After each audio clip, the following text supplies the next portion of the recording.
este diálogo sobre fondos europeos, cambio estructural y mercado de trabajo. Voy a dividir mi intervención en tres partes.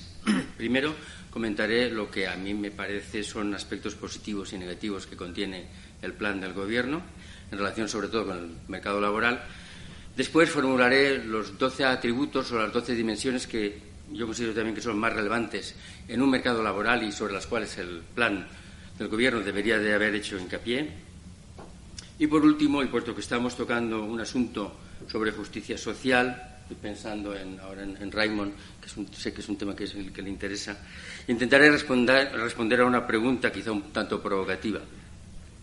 Es si se puede tener un mercado de trabajo justo. Entonces paso a la primera. ¿Cuáles serían los aspectos positivos y negativos, a mi entender, del plan de Gobierno?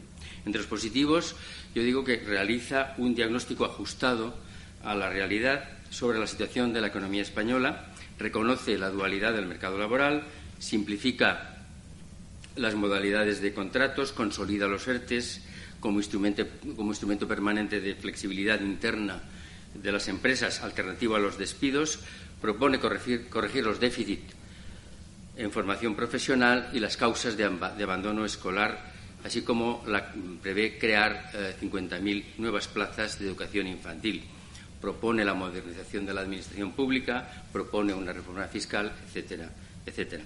En segundo lugar, es consistente con las prioridades que ha establecido Bruselas y en el semestre europeo para España. Y, en tercer lugar, no incluye las reformas nocivas anunciadas por el Gobierno, como son la reversión de la reforma laboral del 2012, entre otras. Entre los negativos, yo destacaría la falta de concreción en las reformas estructurales, como es el caso de la reforma laboral y también de las políticas activas de empleo. Insiste en propuestas que no han sido eficaces y que son a veces también inconcretas en materia de la reforma de pensiones, con la fiscalidad verde, la administración pública y el mercado interior. En segundo lugar, le falta, a mi modo de ver, ambición en lo que es la inversión en capital humano, tanto en la financiación como en las propias políticas para reducir la dualidad y para hacer más efectivas las políticas activas de empleo, las políticas de formación profesional y la reforma universitaria, que son las palancas, en definitiva, del crecimiento de la caja negra del residuo de Solomon. Por otro lado, el planteamiento general a mí me parece especialmente opaco en el procedimiento de selección de los proyectos de inversión, lo que favorece que los que estén cercanos al poder tendrán más oportunidades y corremos el riesgo de que se dejen sin financiar proyectos que podrían ser interesantes. En segundo lugar, no veo que esté muy bien articulado. A mi modo de ver, se presenta como un Christmas tree, un árbol de Navidad. Es un poco piecemeal, como dicen los ingleses, éparpillé, diríamos, en donde cada cual coloca su proyecto en la rama que prefiera, en lugar de constituir un plan bien estructurado en donde el proyecto que se presente esté obligado a encajar en una parte concreta de ese plan para obtener la financiación. Y, en tercer lugar, contiene una defectuosa evaluación por objetivos y rendición de cuentas. Esto en cuanto al plan. Ahora, en cuanto a las dimensiones a considerar de un mercado de trabajo. Bien, déjeme, antes de que entrar de lleno, a decirles que la visión predominante en el fracaso de la creación de empleo en España ha sido el resultado combinado de la acumulación de shocks macroeconómicos negativos, adversos, 73, 79, 2008 y 2020, y reformas laborales ineficaces. Sobre este último punto, durante el periodo 84-2021, si contamos la reforma que va a venir, ha habido reformas. Me he entretenido en contarlas.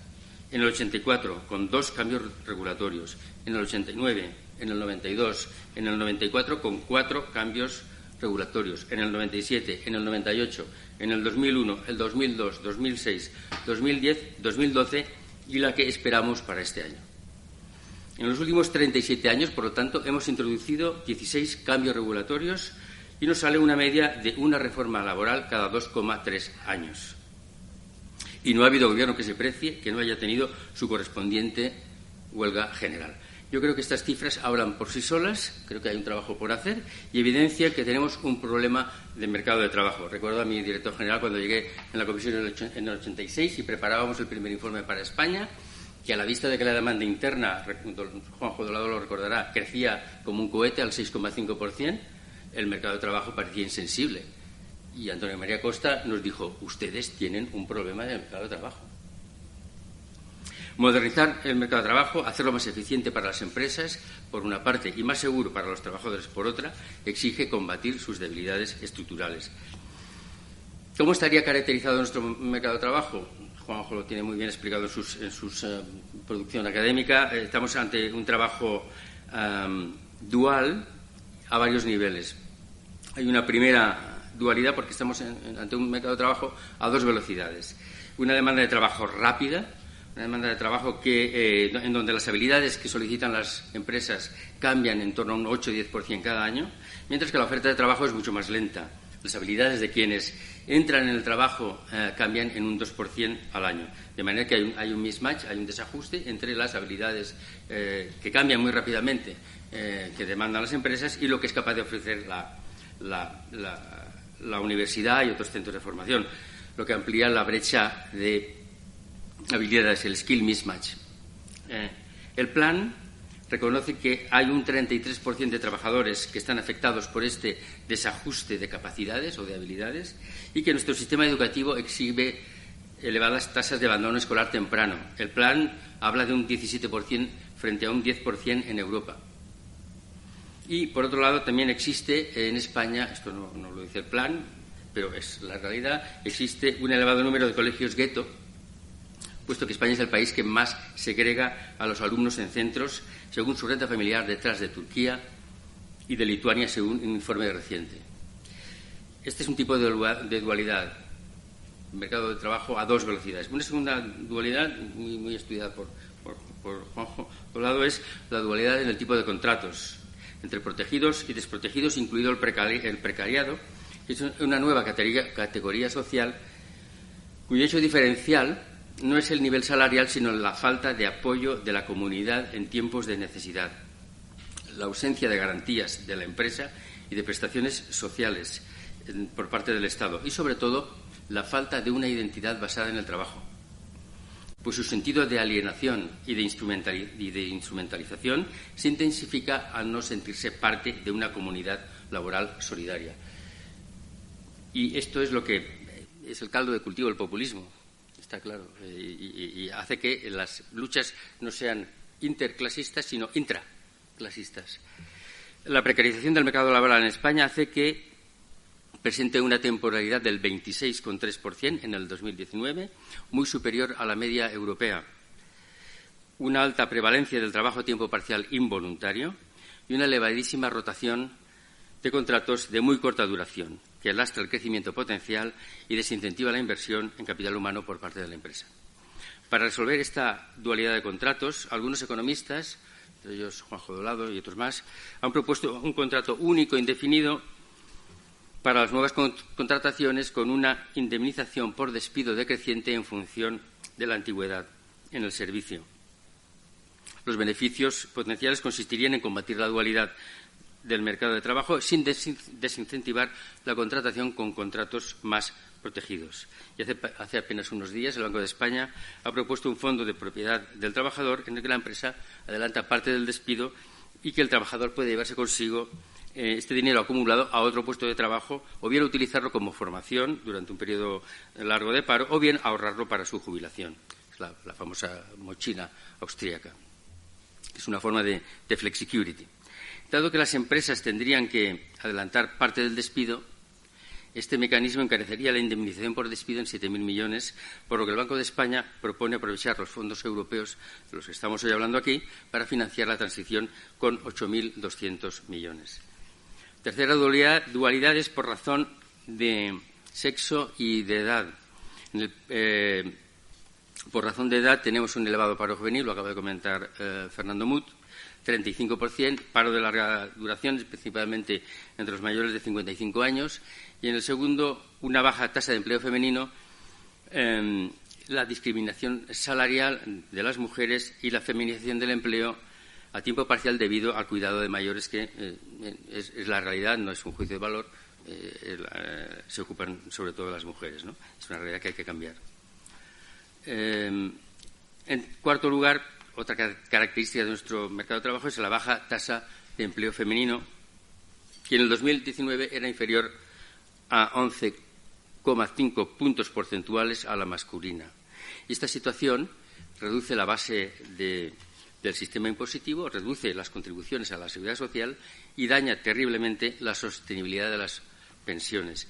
Si queremos garantizar la sostenibilidad de las pensiones, tenemos que aumentar la tasa de empleo, pero no la tasa de empleo en general, sino sobre todo la tasa de empleo femenina, que es la que tenemos muy, muy baja en España. El plan considera necesario reducir la dualidad para alinear el mercado laboral español con aquellos mercados laborales más avanzados de Europa y para reforzar la inversión en capital humano y reducir la precariedad y las brechas salariales y sociales. Por eso, una futura reforma del mercado laboral debería fortalecer, a mi juicio, los siguientes atributos o dimensiones estructurales. En primer lugar, debería de procurar una mayor disponibilidad de la mano de obra potencial. Para ello es necesario modernizar el sistema de protección social para evitar que el sistema de incentivos y desincentivos, en este caso de desincentivos, no retraiga la entrada de nueva mano de obra al mercado laboral y valga la pena ponerse a trabajar. En segundo lugar, proveer higiene y seguridad en el trabajo, mejorar la empleabilidad del trabajador. En tercer lugar, enriquecer la educación y la formación profesional de los trabajadores a 3 niveles: educación propiamente dicha, actualización de competencias, y aquí el plan es muy interesante en las propuestas que tiene para aprovechar el reconocimiento de competencias por parte de gente que está sin cualificaciones, pero que puede recualificarse por la experiencia profesional que ha adquirido, y formación para los parados. El plan no menciona, por ejemplo, on-the-job training, que es una carencia fundamental en la economía española, pero muy, muy importante. En Europa, la conciencia de que el trabajador se forma en su propia empresa es muy elevada. Aquí no. Salvo en el caso de la banca, no hay un gran esfuerzo de formación on the job training. Cuarto lugar, capacitar al trabajador para que se adapte al cambio tecnológico. Hay un plan específico sobre lo digital, Plan Nacional de Competencias Digitales, esto está muy bien. Flexibilizar el tiempo de trabajo para que los trabajadores respondan a las necesidades de las empresas, pero puedan conciliar trabajo y vida familiar, algo que no tocó bien la reforma de Rajoy, y lo que obliga a que haya una política social de guarderías públicas a precios asequibles que lo hagan posible. Mejorar las relaciones industriales a nivel micro, con implicación de los trabajadores en las empresas, y a nivel macro, con pactos sociales entre empresarios y trabajadores. Flexibilizar los costes laborales para facilitar el ajuste necesario a veces de las empresas y que no pierdan competitividad, siguiendo reglas que relacionan el salario nominal con la inflación y el salario real con la productividad y el esfuerzo en el trabajo.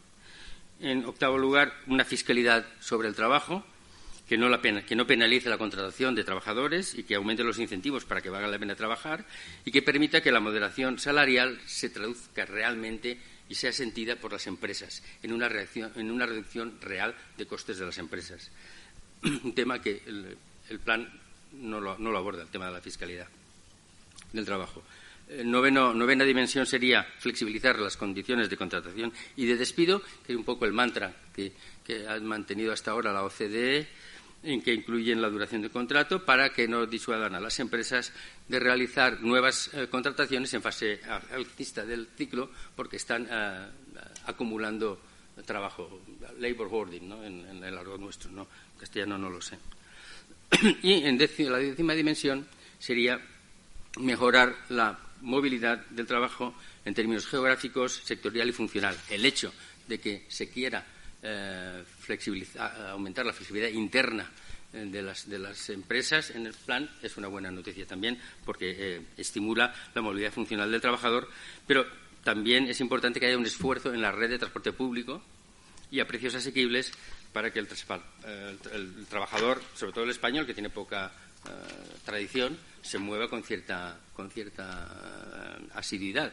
En Europa es muy fácil que una persona en Luxemburgo esté viviendo en Bruselas y haga lo que ellos llaman la navette de 200 kilómetros con el tren todos los días. No estoy proponiendo eso, pero bueno, es otro mundo, ¿no? Entonces nos tenemos que acercar un poquito hacia ese otro mundo. Bien, termino. La última parte, me quedan 5 minutos, es una pregunta, como les he dicho, un poquito provocadora, pero yo creo que toca hablar en estos foros, no lo sé, ya me lo dirán ustedes. La pregunta es, ¿puede ser justo un mercado laboral? Qué pregunta, ¿no? Ocurre, sin embargo, que la filosofía política es realísticamente utópica. Es decir, que investiga las posibilidades políticas practicables. No persigue lo que hay. No queremos estar en el reino de la pragmacia, sino la construcción de un futuro racional y realista. Habermas y otros filósofos de la Escuela de Frankfurt están en una posición antiutópica, influido por Hegel y por Marx, ¿no? Antes. Y, sin embargo, entienden que la acción debe contener 3 elementos. Primero, actuar con intencionalidad utópica. Segundo, actuar de acuerdo con ideas reguladoras para la acción. Y yo diría que estas 10 dimensiones son 10 ideas reguladoras para la acción, en este caso para la acción en el mercado laboral, para la filosofía práctica en el mercado laboral. En tercer lugar, actuar con un canon para la crítica.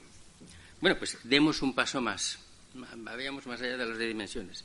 De nada nos sirven los atributos del mercado laboral antes analizados si no funcionan como ideas reguladoras para la acción, que aunque no se desea utópica, sí que se realiza con una intencionalidad utópica. Y para ello nos hemos apoyado en la teoría de la justicia de Rawls, que nos enseña que la justicia es la primera virtud de las instituciones sociales, de igual modo que la verdad lo es de los sistemas de pensamiento.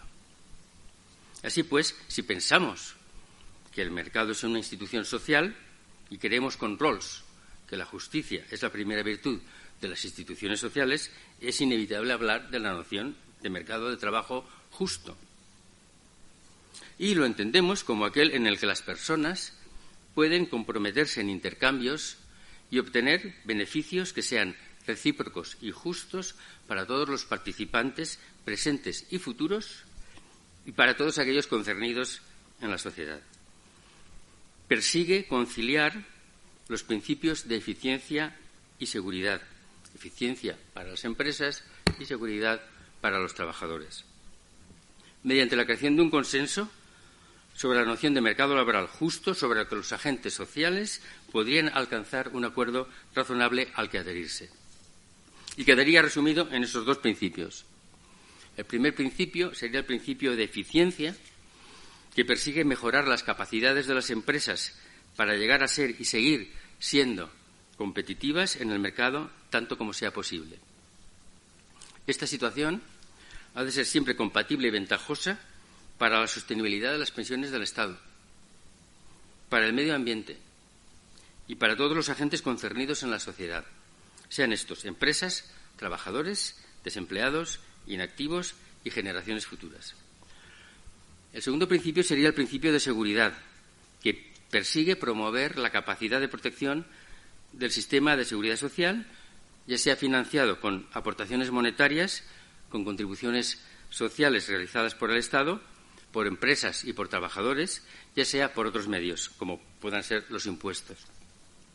La provisión de protección social, impuestos recaudados y otras fuentes de financiación han de ser compatibles y ventajosas para la sostenibilidad de las pensiones, el medio ambiente y todos los agentes concernidos, sean estos empresas, trabajadores, desempleados, inactivos y generaciones futuras. En un mercado de trabajo justo, ambos principios, eficiencia y seguridad, han de estar organizados en un orden serial, como hace Rawls con sus principios de la justicia, dando siempre prioridad al primero, principio de eficiencia, pero no en términos absolutos. Y esto significa, primero, que no podemos sacrificar el principio de eficiencia compensándolo con mejoras en el principio de seguridad, con mayores ventajas en seguridad y protección al empleo. Y segundo, que el principio de eficiencia tiene límites, puesto que las empresas pueden tener que llegar a acuerdos con todos los agentes afectados de la sociedad, porque su necesidad es mantenerse competitivas y ha de ser ventajosa para todos estos y no solo para ellas. Ojalá que los agentes sociales en España encuentren útil esta propuesta de mercado de trabajo justo como una orientación general y que estas ideas les sirvan de inspiración en sus reuniones del diálogo social. Muchas gracias por su atención. Gracias a la Fundación Rafael Delfino, así como a España Cívica por la invitación. Creo que es un tema crucial, el del mercado de trabajo. Es un tema que está con nosotros desde hace al menos 40 años. Recordaba Manuel Sanchís las numerosas reformas que ha habido en estos últimos 40 años y yo creo que precisamente es útil a partir de un análisis, de un diagnóstico breve de la situación que voy a presentar, que nada es conocido, preguntarse por qué no conseguimos avanzar en esas reformas. Y ese va a ser el propósito de mi presentación. Empezando por, efectivamente, un diagnóstico muy breve de cuáles son las debilidades principales del mercado laboral español, que arrastramos desde hace, efectivamente, 40 años, se puede decir. Bueno, yo creo que son dos, fundamentalmente, un déficit cuantitativo de empleo, si comparamos la tasa de empleo, es decir, la proporción de personas en edad de trabajar que efectivamente tienen un empleo, nuestra tasa de empleo con la de la media europea, pues estamos en una brecha de aproximadamente 6,5 puntos. Esto significa 1,5 millones de empleos de déficit que tenemos con respecto al resto de Europa. Y también una brecha cualitativa en cuanto a las condiciones de trabajo, la temporalidad, la rotación, etcétera, que en el fondo desembocan en una menor productividad y, por supuesto, unos salarios también inferiores a la media europea. Y se puede evaluar esa brecha en cuanto a los salarios a un 15% de diferencial entre los salarios españoles y los salarios europeos, la media europea. Entonces, el punto de partida es que, bueno, estamos ante un déficit cuantitativo y cualitativo. El déficit cuantitativo es más o menos la tercera parte del déficit total. Las dos terceras partes serían el déficit cualitativo. Es decir, el reto que tenemos ante nosotros antes de la crisis y hoy todavía es efectivamente cerrar esa doble brecha cuantitativa y cualitativa en términos de empleo. Esto lo podíamos haber dicho antes de la crisis, pero ¿qué ha cambiado desde el inicio de la pandemia? Porque cuando pensamos en reformas, en cambios, tenemos que actualizar con respecto a lo que está pasando, y yo creo que Manuel ha hecho, yo creo, un repaso muy importante del plan y las condiciones del plan, y yo creo que, bueno, voy a recordar algunos elementos. ¿Qué ha cambiado desde el punto de vista laboral desde el inicio de la crisis? Bueno, pues hay una buena noticia y una mala noticia, yo diría. La buena noticia es que cuantitativamente esta crisis, bueno, la hemos vivido algo mejor, digamos, hemos contenido el impacto, hemos conseguido suavizar el impacto de la crisis, un desplome de la economía cercano al 11%, bueno, pues algo mejor de lo que lo que vivimos en recesiones anteriores. Entonces, el paro, la tasa de paro ha aumentado aproximadamente en 2 puntos porcentuales en esta crisis, con un 11% de desplome del PIB, frente a tasas de paro que pasaron de aproximadamente el 8% en 2007 a más del 20%, mucho más del 20% en 2012-2013. Es decir, que estamos hablando de, por lo menos cuantitativamente, hemos conseguido suavizar el impacto de esta recesión con respecto a recesiones anteriores. Y esto y además no solamente eso, sino realmente a la gran sorpresa de muchos analistas, estamos viendo que con los indicios de recuperación que se están produciendo ya está creciendo el empleo. Yo pensaba que en la medida en que suavizábamos el impacto de la crisis sobre el empleo, la recuperación económica entrañaría menos creación de empleo. Pero no es así. Hemos visto que en el mes de febrero se crearon 30.000 puestos de trabajo en términos de afiliación efectiva, descontando los ERTE y demás, y 60.000 puestos de trabajo en el mes de marzo. Estamos esperando abrir dentro de unos pocos días. Yo creo que incluso va a ser una tasa de creación superior. Es decir, que cuantitativamente, estamos viendo un cambio que se debe evidentemente a los ERTE, en primer lugar, que es fruto de un acuerdo de diálogo social y, bueno, por supuesto, de una serie de medidas incentivadas por el gobierno, la seguridad social, en fin. Pero bueno, que esto, al igual que ha ocurrido en otros países, ha conseguido efectivamente amortiguar el impacto cuantitativamente de la crisis en términos de destrucción de empleo.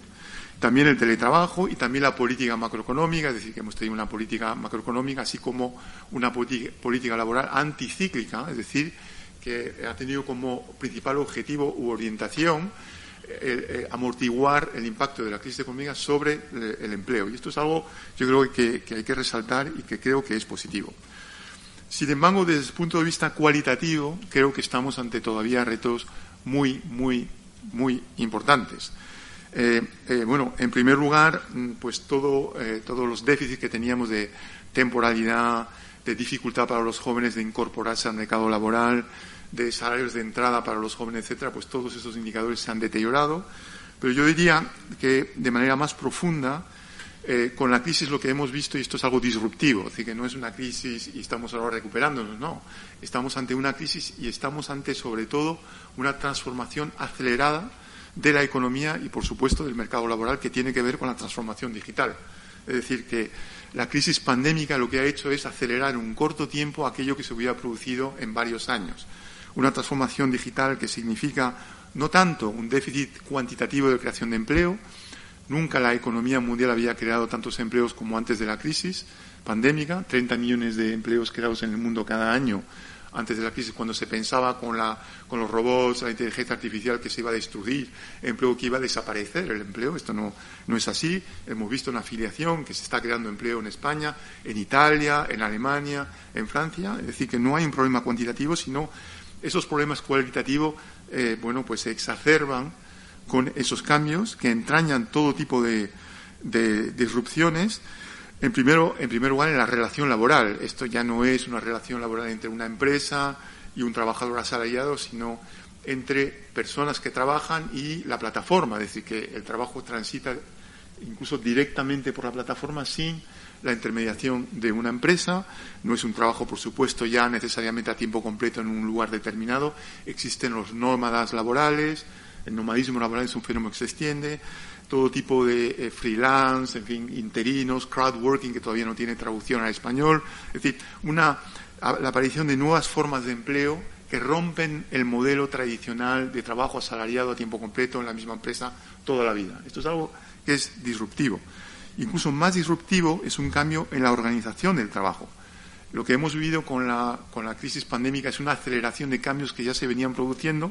Se ve con el teletrabajo, pero tiene que ver con una organización del trabajo mucho más horizontal. Es decir, toda una serie de niveles jerárquicos desaparecen, no se necesitan esos niveles jerárquicos. Con la economía digital se organiza el trabajo de forma muy distinta. Y con ello también una fragmentación, es decir, que de alguna manera pues el trabajo, cuando antes se organizaba en grandes unidades que son empresas, y por eso era necesario tener plantillas muy importantes, muy numerosas, para tener una ventaja comparativa en el mercado, hoy en día no es necesario. Lo importante no es el tamaño de la plantilla, sino la densidad de los contactos mediante la plataforma digital. Esto es mucho más importante. Uno puede tener una pyme en Cuenca, por poner un ejemplo, y ser tremendamente exitoso desde el punto de vista empresarial y de empleo si esa pyme está conectada con la economía global, con las plataformas.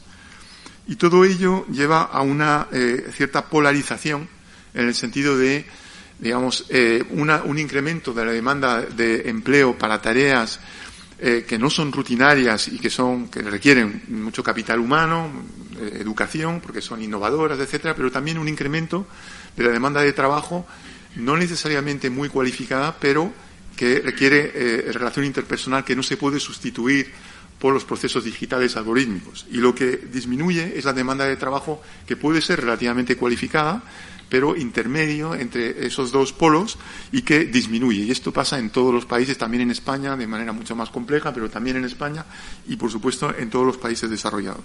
Este es el fenómeno disruptivo que se presenta en este momento tras la pandemia, con numerosísimas oportunidades en términos de inserción laboral. Hablaba antes de la economía rural, de personas que antes estaban excluidas del mercado laboral y que pueden insertarse gracias a la economía de plataforma, oportunidades en términos de innovación. Nunca había sido tan premiada la innovación en la medida que no es necesario tener una gran plantilla ni, digamos, de alguna manera grandes equipos, sino que cualquier persona puede aportar y mucho a cada empresa o a cada proyecto empresarial.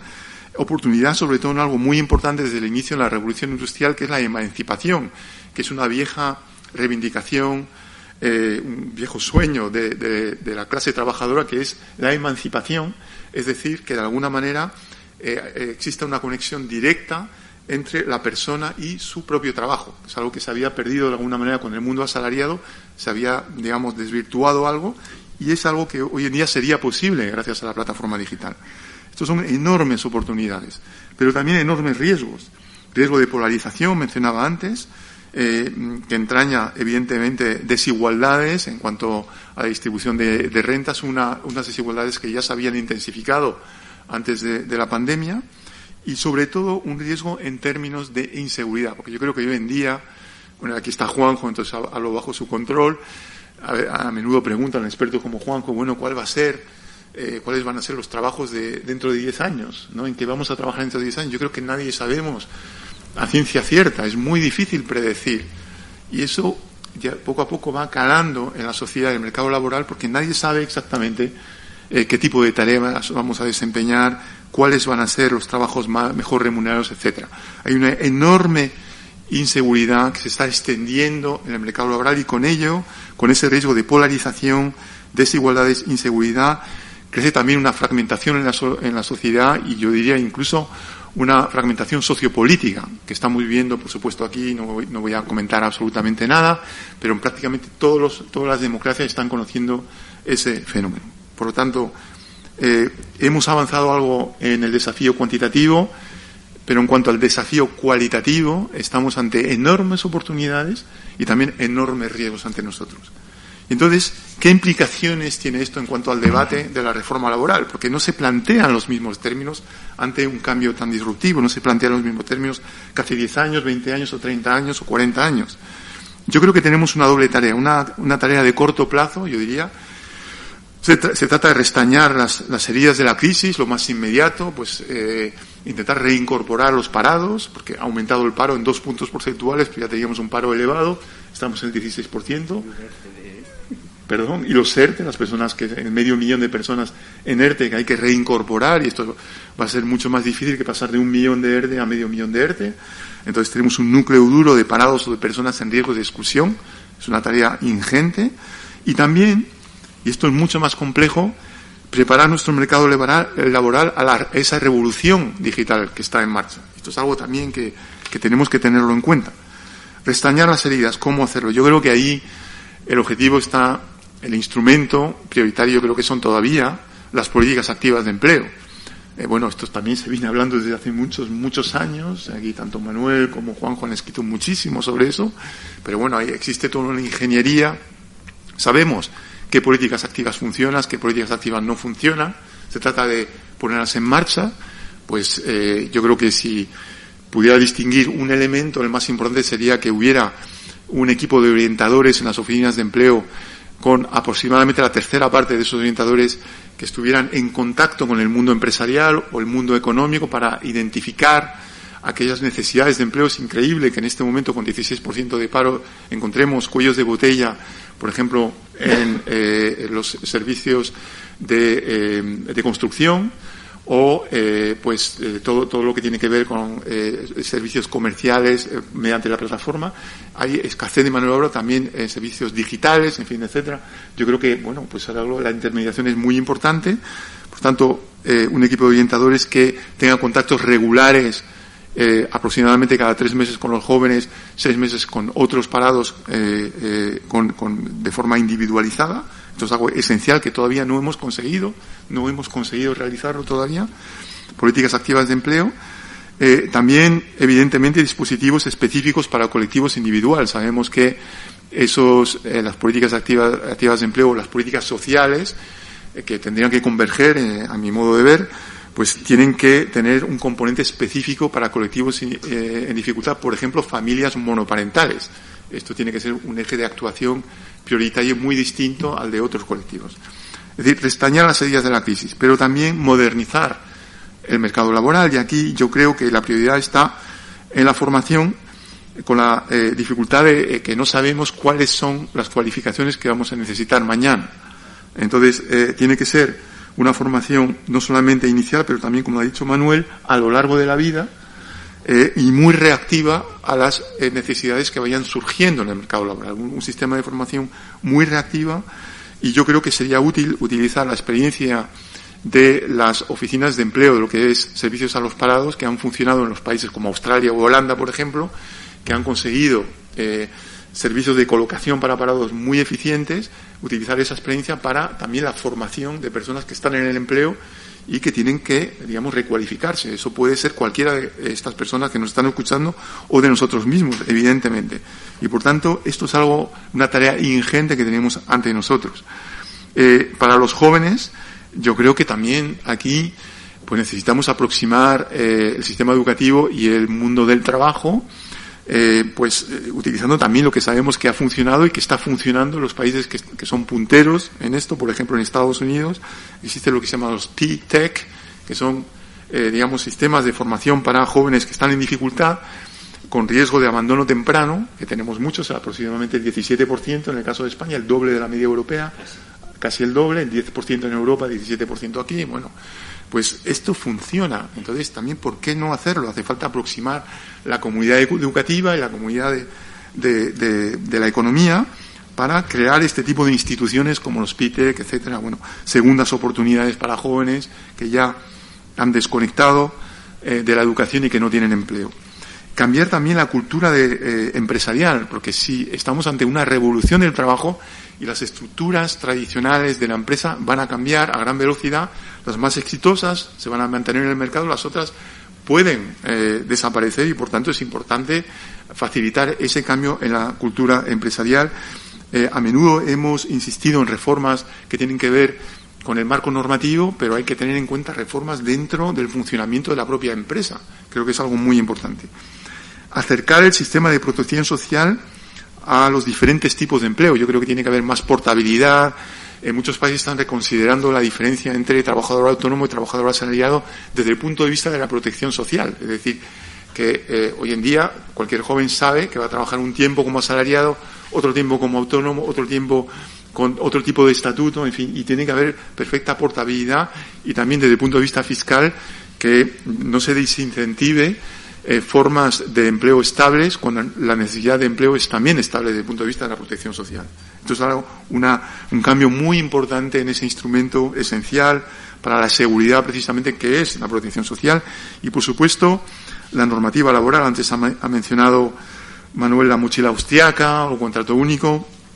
Yo creo que a mí me parece lo más importante la previsibilidad del derecho laboral. Es decir, cualquiera sea la solución, ¿no?, contractual, tiene que ser un marco normativo perfectamente previsible, especialmente para la pequeña empresa. Una empresa grande puede permitirse tener abogados o bufetes de expertos que le asesore en cuanto a las fórmulas contractuales. Una pequeña empresa, ante la inseguridad, la incapacidad de saber exactamente a qué, digamos, se compromete contratando a una persona con un contrato fijo, por ejemplo, bueno, pues prefiere seguir rotando empleos temporales y, por tanto, perpetuando esa temporalidad y esa precariedad que estamos conociendo. Previsibilidad también desde el punto de vista del trabajador, que tiene que saber exactamente cuáles son sus derechos, y en este momento existe muchísima inseguridad jurídica. Hemos visto países que han hecho reformas orientadas hacia la previsibilidad, por ejemplo, en el caso de Holanda, que han tenido algún resultado positivo reduciendo esa precariedad espuria, en cierto modo. Me van a perdonar, pero bueno, este debate, con algunos matices, se podía haber producido hace 20 años o hace 10 años, ¿no? Entonces, ¿por qué tenemos esa dificultad para acometer reformas? ¿Cuál es, en cierto modo, la dificultad? Porque si bien Manuel tiene razón, que desde el punto de vista de John Rawls, del principio de diferencia y de justicia social, tal y como él lo concebía, pues esto serían soluciones justas, tal vez. Yo me atrevería a presentar como alternativa también la de Amartya Sen, ¿no?, y su propuesta de capacidades, que bueno, yo creo que no es totalmente incompatible, creo que es bastante, pero aquí estamos ante un filósofo, entonces no quiero yo insistir. Pero ¿por qué ¿qué es lo que impide que reformas que se han sobreestudiado? Tenemos decenas de estudios en España, ¿no? Bueno, aquí Juanjo ha hecho muchos de esos estudios, yo alguno que otro en la OCDE o en la OIT. ¿Por qué no se han puesto en marcha esas reformas? Yo creo que hay dos razones principales. La primera de ellas, que creo que es más importante hoy en día, tiene que ver con que existe una cierta percepción de una tensión entre el objetivo de eficiencia y el objetivo de justicia, entre el objetivo de creación de empleo y el objetivo de seguridad en el empleo, entre el objetivo de crecimiento económico y el objetivo de distribución de la renta. Y esa percepción puede ser una mera percepción y que algunas de las reformas no planteen ese dilema o esa tensión entre diferentes objetivos, pero creo que es importante para expertos muy reconocidos como Manuel o Juanjo, y yo también, ¿no? En cierto modo, ¿no? En menor medida, desde luego, que cuando hablamos de una reforma expliquemos cuál va a ser su impacto, no solamente en términos de creación de empleo, pero en términos de la seguridad a la que aspira nuestra sociedad, porque la inseguridad es algo que está creciendo y es algo muy importante. Por tanto, creo que es muy importante explicar cuáles son los impactos en términos no solamente de creación de empleo, pero también de inseguridad, y en caso de conflicto entre esos dos objetivos, que puede ser el caso del salario mínimo en algunas circunstancias, algunas reformas laborales, hay que explicar cómo reducir, ¿no? esa brecha entre dos objetivos, ¿no? Con medidas compensatorias, por ejemplo, ¿no? Entonces, esto es algo que me parece crucial, porque si no, vamos a seguir hablando de reformas y vamos a seguir lamentando que no se acometen esas reformas. Otra razón, yo creo que es muy importante, que explica por qué no hemos avanzado en esas reformas, tiene que ver con la financiación. Porque algunas de las reformas requieren recursos, por ejemplo, las políticas activas, la capacitación, la inserción de determinados colectivos en el mercado laboral. Algunas reformas, incluso la protección social, por lo menos a corto plazo, conllevan un coste desde el punto de vista de las arcas públicas, por lo menos a corto plazo. Pero yo creo que disponemos de una oportunidad con los fondos europeos, y precisamente en ese plan europeo, ya en la primera ronda de 70.000 millones, ya se perciben algunas prioridades en términos de capital humano, de políticas activas. Yo creo que es muy importante pues enfatizar la importancia de ese tipo de iniciativas, porque va a permitir precisamente avanzar, ¿no? Hacer potencialmente más creíble que se hagan esas reformas, que se acometan esas reformas. Y por tanto yo concluyo con esto, insistiendo en que estamos ante una revolución tecnológica y por tanto una revolución del trabajo. Tenemos ante nosotros un dilema, una serie de dilemas muy importantes en términos, digamos, conceptuales, de cómo formular reformas que a la vez vayan en el sentido de una mayor creación de empleo, pero también atender a las necesidades de reducción de las desigualdades y de la inseguridad. Y por otra parte tenemos la oportunidad de los fondos europeos, una oportunidad desde luego que tenemos que aprovechar. Muchas gracias. Fundación, gracias a España Cívica por la oportunidad de compartir mis reflexiones con dos destacados especialistas como Manuel y Raimon. Yo siempre, cuando doy clase de economía laboral en la universidad, y empiezo, cuando hablamos del mercado de trabajo en España, con un hecho. Durante las últimas 4 décadas, los últimos 40 años, hemos superado el 20% de paro, una cifra totalmente inaceptable en cualquier economía desarrollada, durante 14 años. En 14 años hemos superado el 20%. La cuestión es ¿por qué este problema perdura, como decía Raimon, después de 40 años? Para ello es bueno retrotraerse en dónde están los problemas, cuál es el origen de los problemas y cuál es el origen de la resistencia a cambiar las causas de estos problemas. Vayamos 40 años hacia atrás, un poquito más, y pensemos en la transición democrática. La transición democrática se produce tras 40 años de dictadura, donde las relaciones laborales en las dictaduras, piensen ustedes ahora pues en Corea del Norte o Cuba o cualquier otra dictadura, para mantener la paz social, la protección al empleo es extrema. ¿De acuerdo? Son trabajos con muy poca productividad, salarios bajos, pero donde, digamos, se mantiene la paz social con una protección absoluta. Entonces, cuando llega la transición, la cuestión es que, claro, el pacto entre franquistas y antifranquistas hace que sea complicado involucrar a los sindicatos, que estaban ilegalizados, y una de las condiciones que ponen los sindicatos para participar en este proceso ejemplar de la transición fue que se mantuviera la protección al empleo que había en las dictaduras. Por cierto, este fenómeno de la protección al empleo también se produce en otros países vecinos que también tuvieron dictaduras, como son el caso de Portugal, Francia y Grecia. Entonces, ¿qué es lo que ocurre? La transición democrática coincide con un periodo muy convulso a nivel mundial con las dos crisis del petróleo. La crisis del 73, que en España pasó un poco de tapadillo porque, digamos, no se adoptaron reformas, y la crisis del 79, que destruyó pues aquellos sectores industriales en los que el franquismo había apostado, pues como los astilleros, minería, como siderurgia, etcétera, acero, etcétera. Entonces, ¿cuál es la solución en ese momento donde se empieza a destruir empleo, el proceso de industrialización? Entonces, ¿cuál es la solución? Pues la solución que se produce con la reforma del año 84 es introducir flexibilidad a dos velocidades. Los trabajadores, digamos, mayores, más establecidos, permanecen con los niveles de protección existentes en el pasado e introducimos, de hecho, extendemos la temporalidad, los contratos, digamos, de duración determinada, donde el contrato tiene un principio y tiene un fin ya preestablecido, para cualquier actividad, no solamente de tipo estacional, como puede ser el turismo, etcétera, sino cualquier actividad de tipo regular. Ese es el momento. Entonces, esa reforma tenía un sentido transitorio durante un periodo de tiempo, pero en las prácticas de nuestros agentes sociales se incrustó en sus modus operandis hasta perpetuarse. Siempre que hay un problema, alguien y se persiste en el tiempo, alguien tiene que ganar. Porque si toda la sociedad pierde por ello, se ve perjudicada por ello, hay una presión hacia la reforma. Entonces, las dos partes, obviamente, que ganaban de esto eran los sindicatos y la patronal, sobre todo la gran patronal.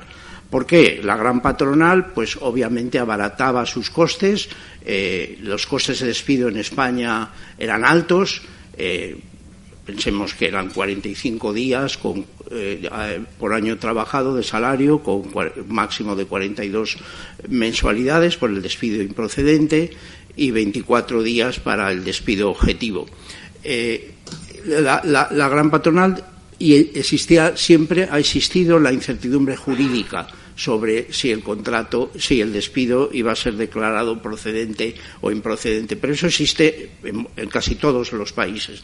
Entonces, la gran patronal, pues lo que hace es adopta efusivamente este tipo de contratación, que de repente salta de ser a mediados de los 80, pues como alrededor de un 15% de los trabajadores asalariados, fundamentalmente en los sectores estacionales, a ser un tercio de nuestros asalariados, un 33%. Vale. Los sindicatos, pues lo que piensan es lo siguiente.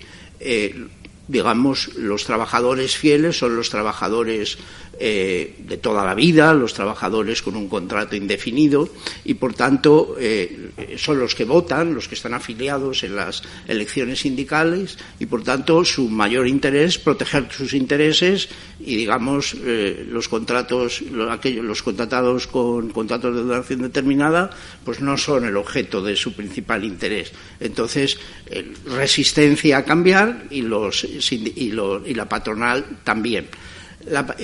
junto a este problema de los costes de despido y el gap, el desfase entre la protección al empleo de unos trabajadores y de otros, hay otro problema muy sustancial que también procede de la transición democrática, que es el de la representatividad en la negociación colectiva.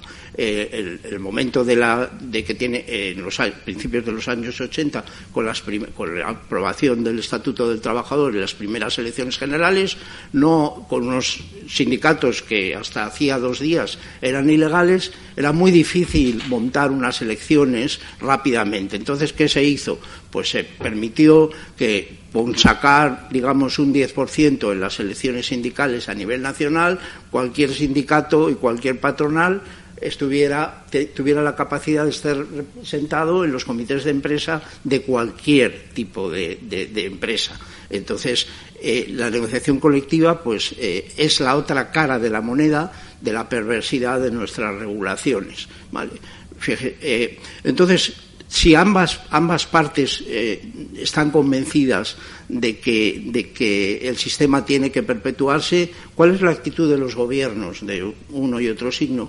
Pues, digamos, el pilar de bienestar de nuestra sociedad es una familia donde el padre y a lo mejor la madre también tienen un contrato indefinido y los hijos pues tienen un contrato temporal con la esperanza de que en algún momento lleguen a ser indefinidos. Probablemente este contrato temporal pues les provoque que no puedan emanciparse y por tanto cuidan también de los padres, con lo cual todos hemos salido ganando, ¿vale? Entonces este proceso se ha ido perpetuando y así seguimos hasta nuestros días. ¿Cuál es el problema actual? El problema actual es que, por ejemplo, la pandemia nos ha cogido en medio de algo que comentaba Raimon, que son las megatendencias del futuro.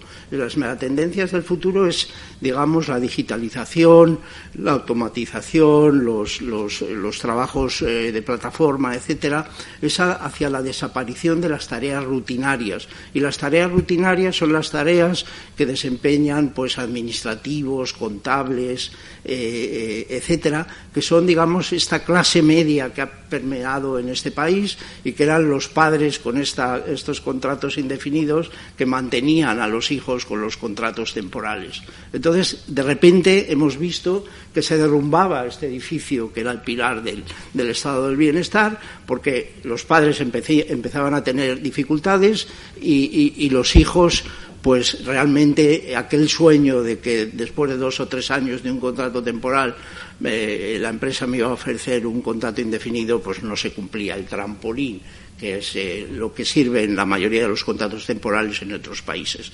Esto también ha provocado un problema en cuanto a nuestra especialización productiva. Normalmente está el argumento de que, como España, por su localización, climatología, recursos naturales, pues tiene muchas actividades de tipo estacional, por ejemplo, el turismo, pues la contratación temporal es obvia, pero uno puede ver la causalidad inversa. Es decir, los empresarios españoles, fundamentalmente, no todos, pero una gran mayoría, tenemos un 99,8% de pymes, aunque solo representan el 40% del empleo, se especializan en aquellos sectores donde pueden utilizar la contratación temporal. Un buen ejemplo fue con la entrada, con la formación de la zona euro, los tipos de interés en países como España y en otros países que se unieron al núcleo duro, pues bajaron al nivel que tenían los tipos de interés de Alemania. Pues países, por ejemplo, como Finlandia, que tenía una grave crisis igual que la nuestra por la caída del muro de Berlín y su comercio con la Unión Soviética, pues se especializaron en actividades digitales, ¿vale? Mientras que España, ¿en qué se especializó? Pues en el ladrillo, obviamente, que es donde más contratos temporales se pueden ofrecer. ¿Acabamos con el ladrillo? Debido a la crisis bancaria y a la crisis de deuda soberana. ¿Cuál es el siguiente sector? El sector líder, el sector que tira de la economía española, pues la hostelería y el turismo, ¿vale? No hay ningún país, estaba mirando las cifras esta mañana, el empleo en el sector hostelero, restauración y turismo es el 20% del empleo en España. Si uno mira a los países de la cuenca mediterránea, ni Italia, ni Francia, ni Grecia, ni Portugal tienen ese peso. En algunos casos pueden llegar a tener 6-7 puntos menos de los que tenemos en nosotros. Entonces, digamos, este problema, estos dos problemas, diferencias en protección al empleo y negociación colectiva poco representativa y muy mal anclada a nivel sectorial,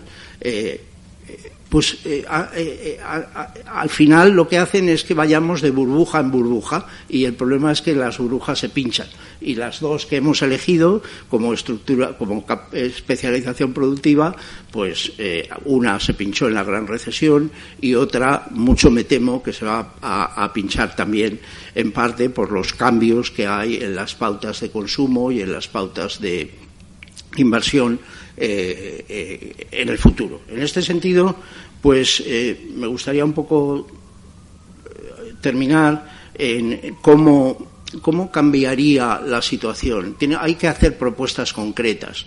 Entonces, digamos, ya se han comentado la de la mochila austriaca. La mochila austriaca tiene la ventaja de que la indemnización no está asociada a la antigüedad en la empresa. Es decir, es, como su propio nombre indica, es una mochila, por tanto el empresario paga regularmente,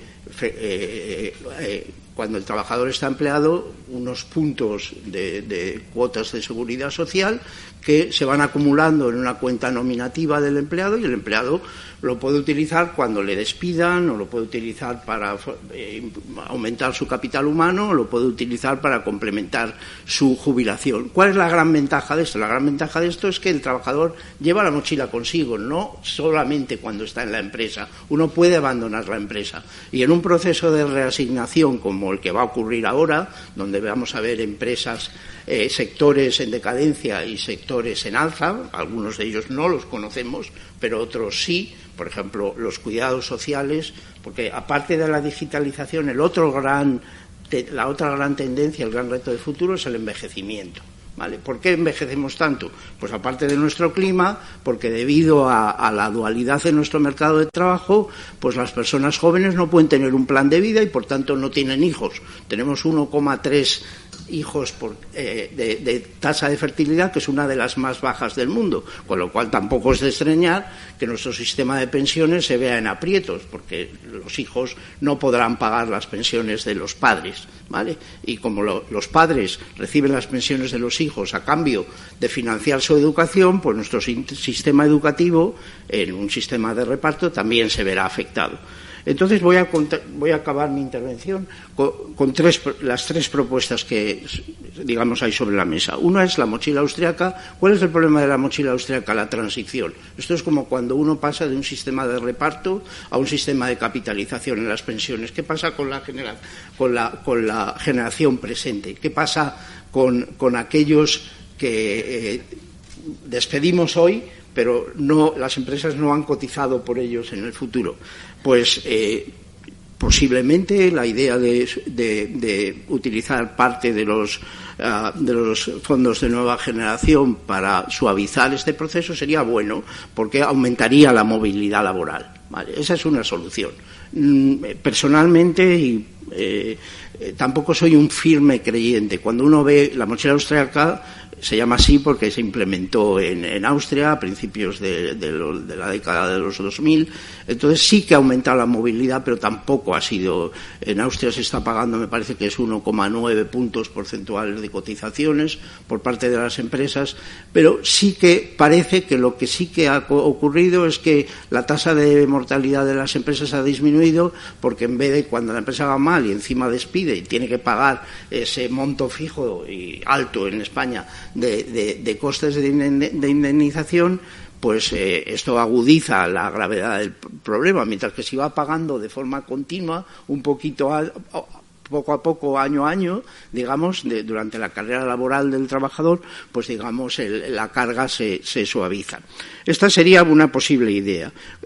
Frente a eso está el contrato único. El contrato único es un nombre que adoptamos un grupo de economistas hace tiempo y fue desacertado, porque la gente pensaba que es que iba a haber un único contrato. No, lo que se trataba era simplemente de que ese gap entre las indemnizaciones por despido de permanentes e indefinidos, indefinidos y temporales, desapareciera poco a poco. ¿Vale? Y el contrato único lo que decía es que las indemnizaciones fueran las mismas. Eso no implica que no haya contratos temporales, porque tenemos mucha actividad estacional en nuestra economía, pero los contratos temporales deberían ser ajustados a tener una razón causal, no como ahora, donde hay un fraude tremendo. Les recuerdo una cifra en un año normal, no ahora, en España se firman alrededor de 22 millones de contratos al año.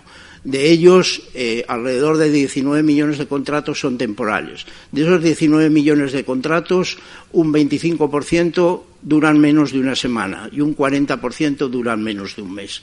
¿Qué sociedad se puede permitir esto? Ninguna. ¿De acuerdo? Entonces, pues, de una vez por todas, pues hay que resolver el problema. Entonces, mi propuesta más favorita, digamos, sería aprovechar esta reducción del número de categorías, de contractuales, que en la actualidad pues es alrededor de 40.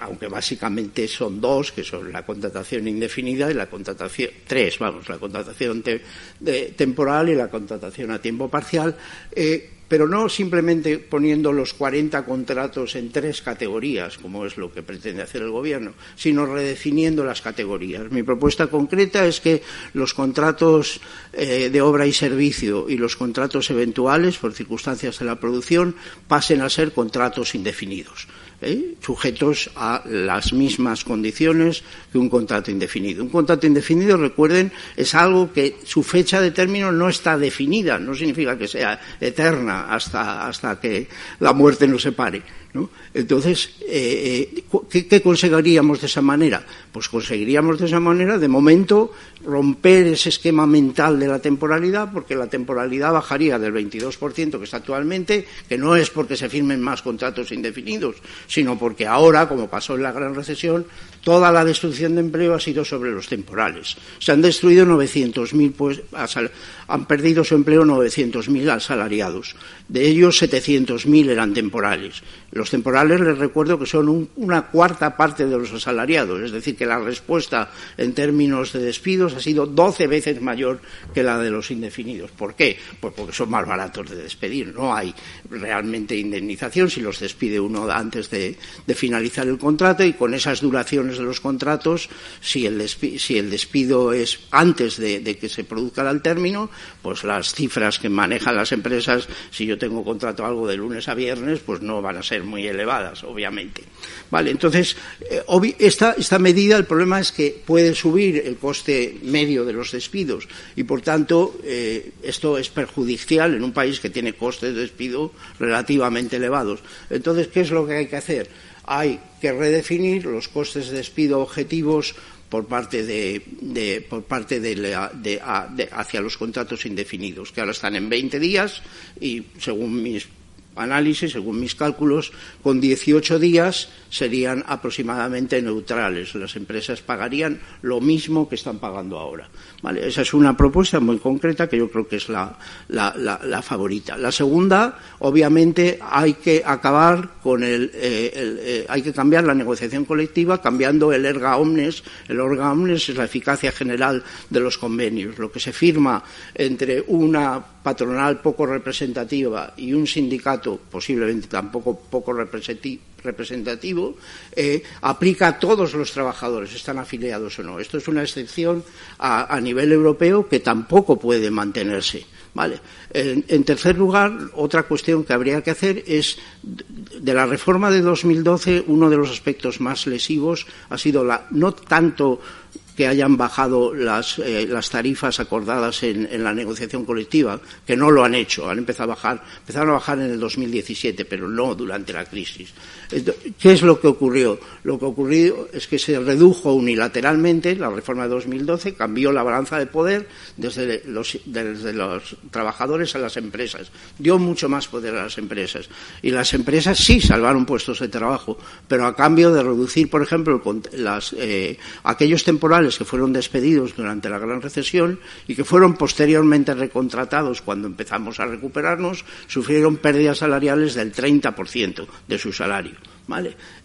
La reducción de horas fue tremenda durante la gran recesión. Entonces, los problemas de desigualdad en nuestro mercado de trabajo no vienen tanto por parte de los salarios, sino de las rentas laborales. Los salarios se han mantenido para la mayoría de los trabajadores, pero el número de horas se ha reducido sustancialmente. Las reformas han intentado, pues por ejemplo, la reforma de 2012 intentó arreglar este problema, bajando los costes de despido de los indefinidos por causas improcedentes, de 45 a 33 días, pero se vio completamente bloqueada por los procesos judiciales. Es decir, cuando uno cambia el balance, el poder de negociación en esta, es obvio que va a haber una reacción por parte de la judicatura de administrar un poquito más de justicia y, por tanto, incluso con esa bajada y con la clarificación de las causas de despido objetivos, tasando cuánto tenían que haber caído las ventas o los beneficios de las empresas, la probabilidad de que la magistratura del trabajo otorgara un despido procedente no se vio afectada durante la reforma laboral de 2012. Por tanto, hay una cuestión que podría ser interesante y es mantener como default, como base, la negociación a nivel de empresa, pero sacando los salarios de esa negociación, pero todas las otras cosas, horas, condiciones de trabajo, estarían en ese tipo de negociación, pero los salarios para empresas de menos de 50 trabajadores estarían fuera de la negociación y pasarían a la negociación sectorial. Parte del fracaso de la reforma de 2012 también ha estado en que los propios trabajadores a nivel de comités de empresa y las empresas, las pymes, no han querido saber nada de la negociación a nivel de empresa y se han anclado a lo que dijera el sector. En el sector, ¿qué pasa? En el sector lo que ocurre es que el que manda es las empresas de mayor tamaño, que sin ninguna representatividad, por haber obtenido un 10% en algún tipo de elecciones a nivel nacional, tienen derecho a estar allí sentadas. Entonces, las empresas grandes lo que hacen en la negociación es fijan subidas salariales para sacar del mercado a las empresas pequeñas. Es decir, que es una dualidad perversa en tantas dimensiones que yo creo que es el momento de sentarse a la mesa y ir con ideas concretas, no solamente con ideas muy generales. Es el momento, tenemos en este momento medios, tenemos 140.000 millones esperándonos durante los próximos 6 años. Es una cantidad muy importante. Manuel lo sabrá mejor. Desde 1986, entrada en el mercado común, hasta el año 2020, hemos recibido 260.000 millones en fondos regionales y en fondos estructurales. Por tanto, ahora esto durante 37 años hemos recibido 260.000 millones. Durante 6 años vamos a recibir la mitad, 140.000 millones. Es decir, que al año antes recibíamos 6.000 millones en promedio, ahora vamos a recibir 23.000 millones. Es una oportunidad que no podemos dejar pasar. Y con esto acabo.